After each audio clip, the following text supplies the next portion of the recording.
My Sister Slept with My Husband Part 4. Chapter 20. The Pregnancy Fake Out. When the redemption arc didn't arrive, she decided to fake one. A carefully lit photo. Warm tones. A linen robe. Hands, hers and his, cradling a small, pink onesie that read, "Coming soon baby HETA February." The caption. Amid the chaos, love still finds a way. We're starting over, this time, as a family. She posted it on Instagram at 3:12 p.m. By 3:15, it had 8,000 likes. By 4 p.m., she was trending. People wanted to believe it. Redemption sells better than reality. Her comments were full of soft-hearted strangers and former critics suddenly forgiving. Everyone deserves a second chance. This changes everything. Protect her at all costs. A baby is always a blessing. Even our parents wavered. My mother texted me. We need to talk. She's carrying a child now. I think we need to forgive. But what my mother didn't know, what none of them knew, was that my sister wasn't expecting a baby. She was expecting sympathy. And she had just faked the most sacred storyline there is, and staked the last of her public goodwill on it. The cracks showed fast. First, a Reddit thread dissected the image metadata. The onesie photo had been pulled from an old Etsy listing. Then, a TikTok user found a nearly identical announcement, same font, same robe, same pose, from a mommy influencer in 2021. Side-by-side comparison. Viral. Brutal. You didn't even try to fake it well, one commenter wrote. A whole human child made up for clout. Then the real leak came. A direct message, allegedly from a former friend, sent to a YouTube drama channel. I saw her last week at urgent care. Not pregnant. She said she was trying to create a safety net with the parents. Told the nurse she was dealing with anxiety and needed a refill on her Xanax, not prenatal anything. They posted the message, redacted name and all.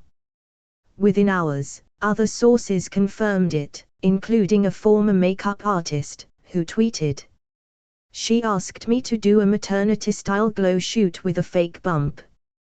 Said it was a performance piece for social healing. I thought she was joking. Then came the brands. 2 candle companies. A teeth whitening brand. 1 boutique skincare sponsor. They pulled her discount codes. Deleted posts. Issued statements.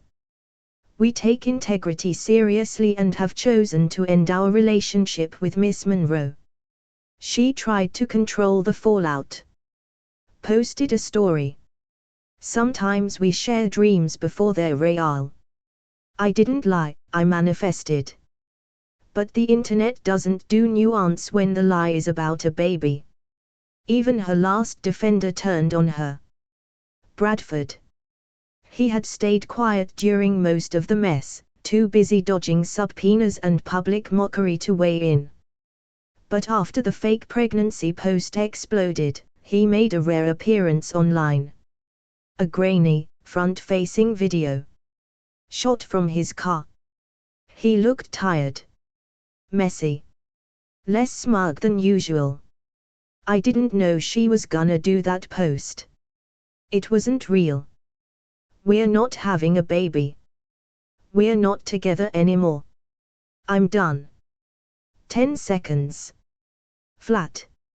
Final. She didn't post for a week after that. No inspirational quotes. No pregnancy journey content. No healing through grief nonsense. Just nothing. Radio silence. Meanwhile, someone updated her Wikipedia page, which wasn't official, but still, to read. Alyssa Monroe, former lifestyle influencer and viral scandal figure, known for fraud, identity theft, and a fake pregnancy stunt that broke the internet. The final blow. A meme. Circulated on every platform, reposted to oblivion. When you lie about a baby to get your parents to Venmo you rent money, and end up evicted anyway. Me. I was having coffee with Vera when the video of Bradford's denial dropped. She slid her phone across the table to me. I watched the 10-second clip. Then sipped my espresso and said, "Well, at least one of them finally told the truth." Chapter 21 The Bankruptcy Ballet. Bankruptcy used to mean shame. Now it meant headlines. Trending tabs. Court dockets with hashtags. And in their case, a podcast deal. It began quietly, as most ruin does. First, he filed. Bradford Hale, debtor. Chapter 7. Straight liquidation, the kind you file when you've stopped pretending you'll ever repay a dime. His list of creditors read like a who's who of mistakes. 2 unpaid bridal vendors. 4 defaulted credit cards. A fraudulent loan tied to my name that still hadn't disappeared, despite the lawsuit. 1 very pissed off crypto accountant who had invested in his failed coaching business and now wanted blood. He listed assets that totaled less than the value of a used bicycle. A leased Tesla he no longer owned. A gaming laptop. 2 fake Rolexes. He claimed emotional distress and damage to reputation as intangible losses. The court declined to assign a value. A week later, she followed. Alyssa Monroe, debtor. Chapter 13. She chose the slow bleed, restructured payments under supervision of the court. Why? Because she still thought she could fix it. Thought that if she just proved she could be disciplined, repentant, reformed, someone, anyone, might forgive her. Maybe a brand would come back. Maybe her parents. Maybe the internet. But forgiveness doesn't pay monthly installments. Their hearings were public record. And someone, a journalist, a blogger, a nosy ex-roommate, filed FOIA requests, gathered the transcripts, cross-referenced them with social media timelines, and pitched an idea. It's like Dirty John meets Selling Sunset. But the villain is the sister. The podcast launched 3 weeks later. Sister, Sister. Debtor. A 6-part deep dive into the rise, fraud, fall, and full-on financial flameout of Bradford Hale and Alyssa Monroe. The host. A velvet-voiced Gen Z financial coach with a TikTok following and a ruthless research team. Episode 1, The Bride Wore Stolen Credit. Unpacks the fake loan. Plays the viral TikTok. Introduces me only as the real sister. Never named, by request. Episode 2, Champagne and Subpoenas. Dives into the vendor scams. Interviews the florist who auctioned the bouquet. Ends with a dramatic reading of her bridal loan email. Episode 3, The Pregnant Pause. Dismantles the pregnancy lie with forensic Instagram metadata. Includes the audio from Bradford's 10-second breakup clip. Episode 4, Debt Looks Good on You. Features the foreclosure party. Recreates the banner moment with actors. Quotes Mrs. Langley, the neighbor. I always knew they were tacky. Episode 5, Chapter 7, Verse 13. The Bankruptcy Ballet. Juxtaposes Bradford's dramatic financial collapse with Alyssa's restructured delusion. Actual court audio of her lawyer saying, Miss Monroe regrets her choices deeply. Followed by a voice note from her, post-filing. It's not even real money. Everyone fakes something. I just got caught. Episode 6, Redemption Denied. A quiet epilogue. My voice, briefly, anonymously. I say only. Forgiveness is a gift. Not an obligation. I owe her nothing. It hit #2 on Apple Podcasts within 48 hours. Spotify made it a banner feature. They became infamous again. Not influencers. Not entrepreneurs. Characters. Cautionary tales told in surround sound. She tried to sue for defamation. The case was tossed in 11 days. Bradford launched a GoFundMe to rebuild. It raised $38. 20 of which came from someone named Carmazabitch88. Me. I sent Vera flowers. Listened to every episode. Left a 5-star review.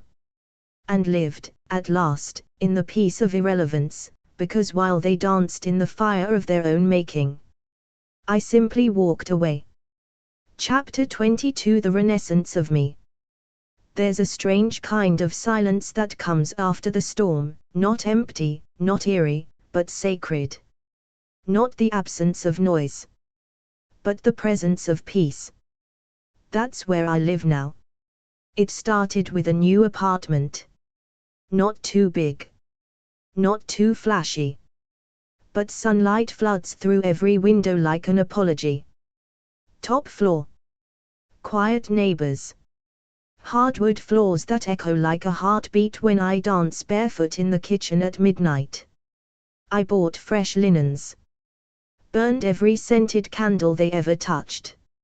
Hung art that made no sense to anyone but me. And the first thing I unpacked. My name.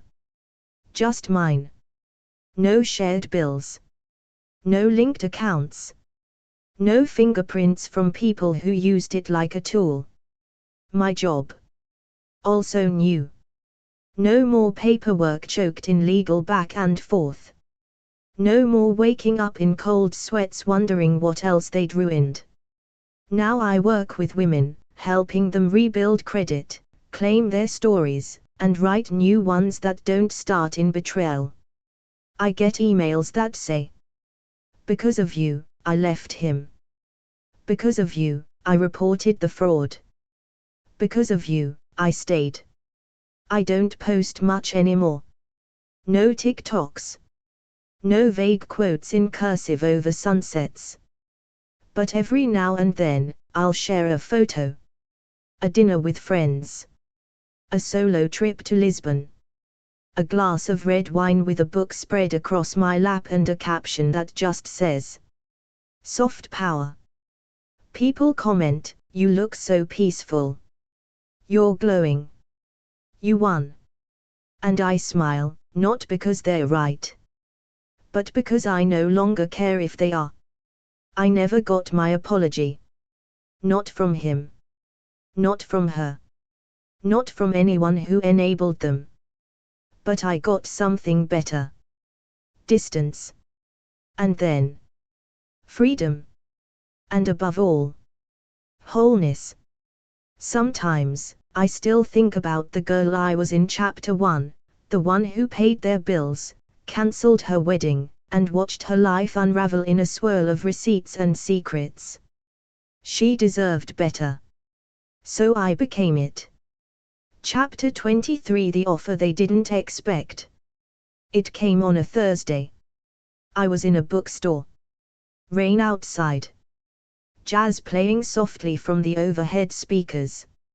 My phone buzzed once, a number I didn't recognize. I let it ring. Then came the text. "Hey, it's Alyssa.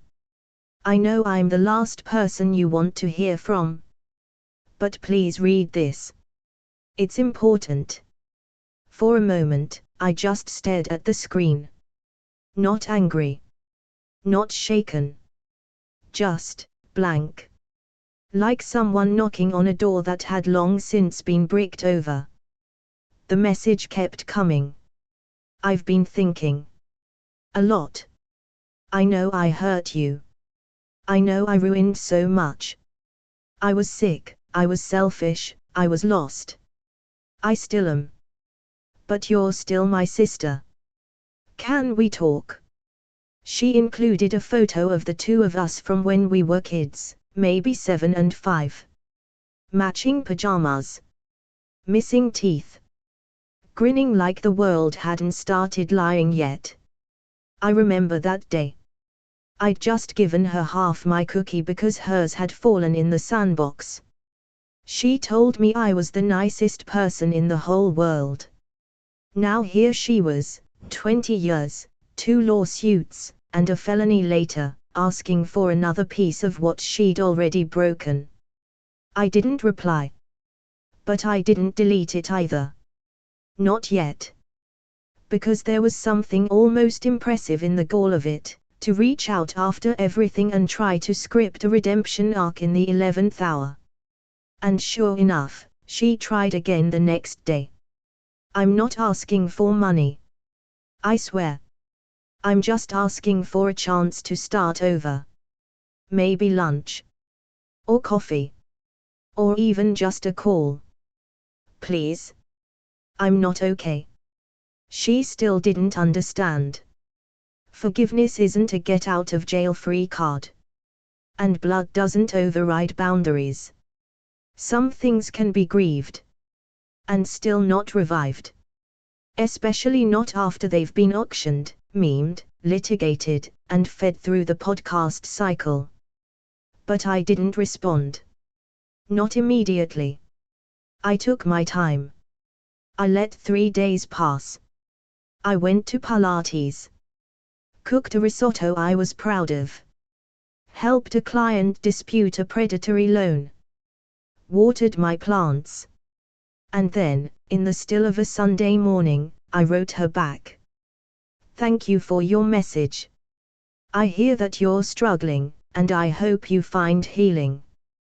But I'm not available for reconnection. Not now. Maybe not ever.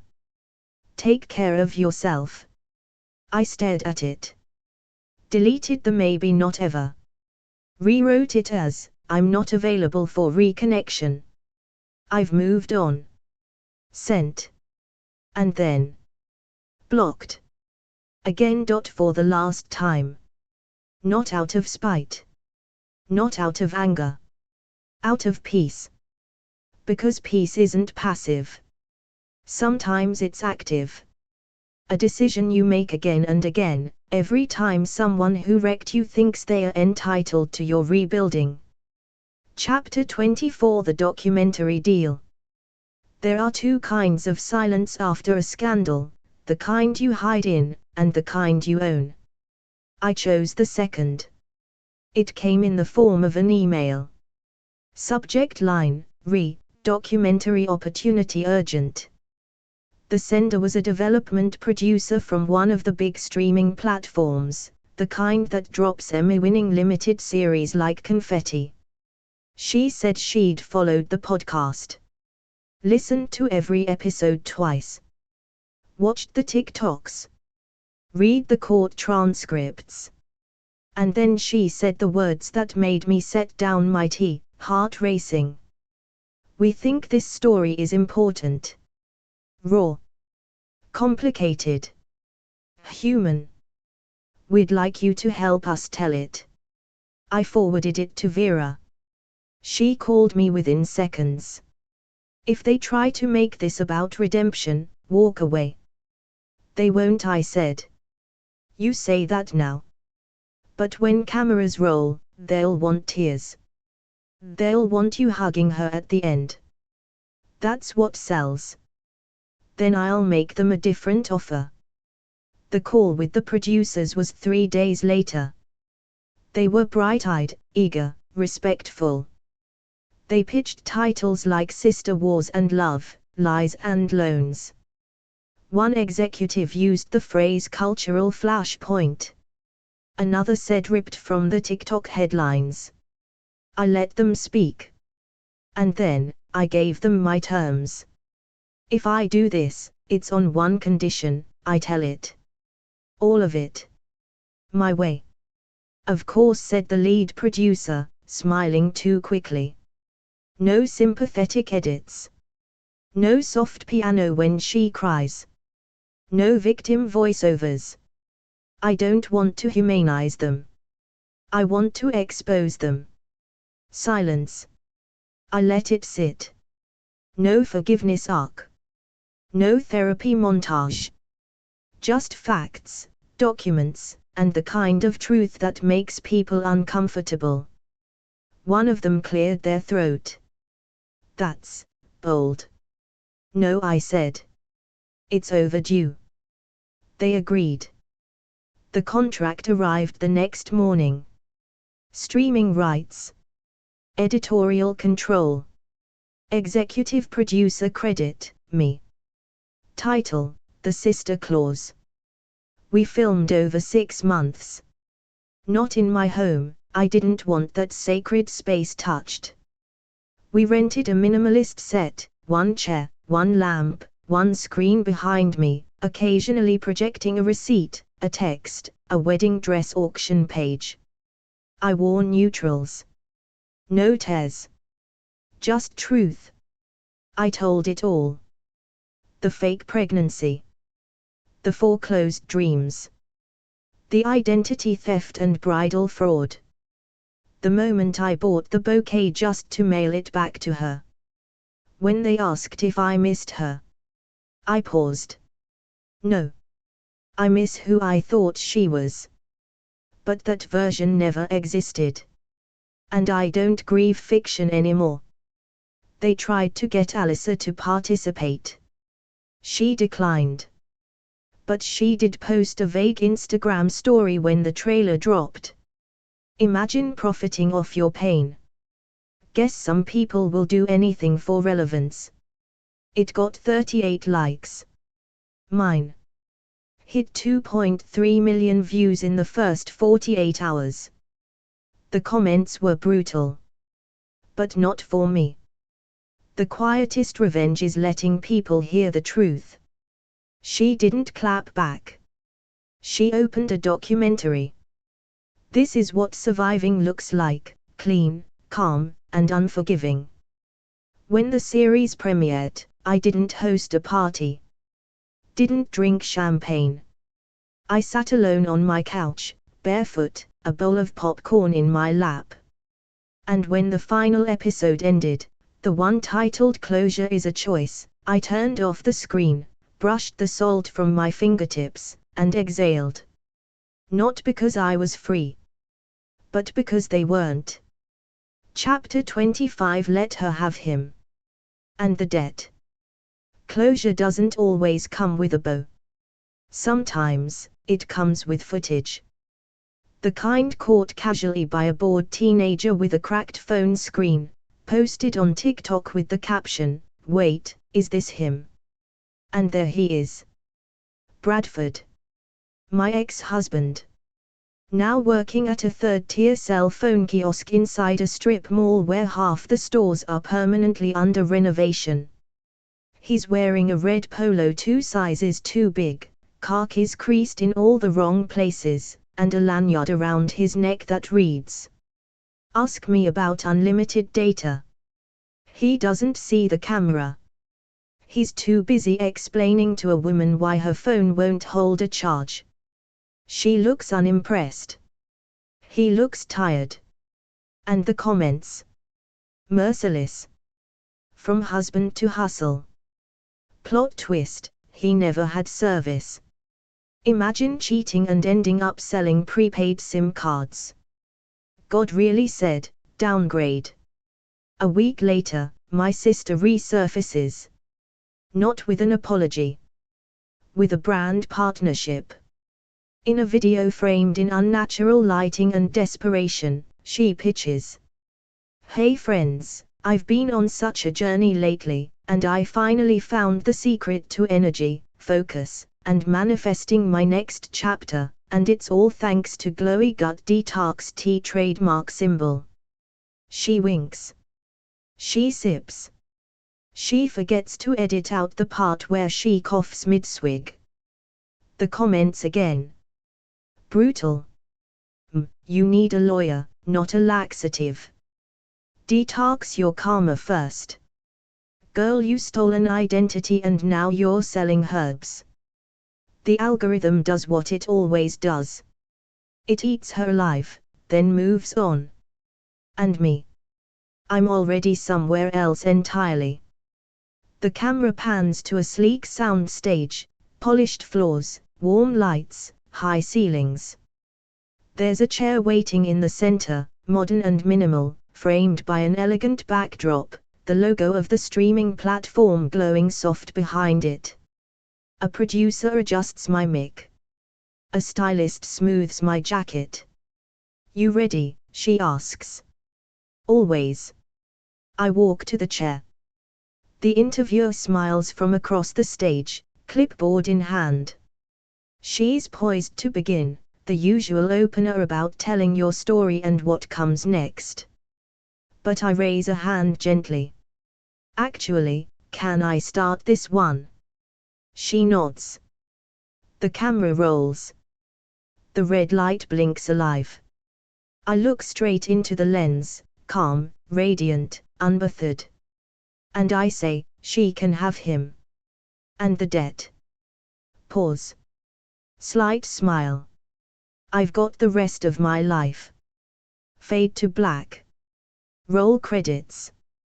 The end. But only for them. For her. It was just the final lie. For me. It's the beginning of everything else. They lied. They cheated. They betrayed the one person who gave them everything. But guess what? The truth always finds a voice, and here, it screams. If you live for chaos, loyalty gone wrong, and revenge served cold. Like this video. Drop a comment. And hit subscribe, because on Family Drama Unleashed, we don't forgive, and we never forget. Tap that bell, because the next betrayal? It's already on its way.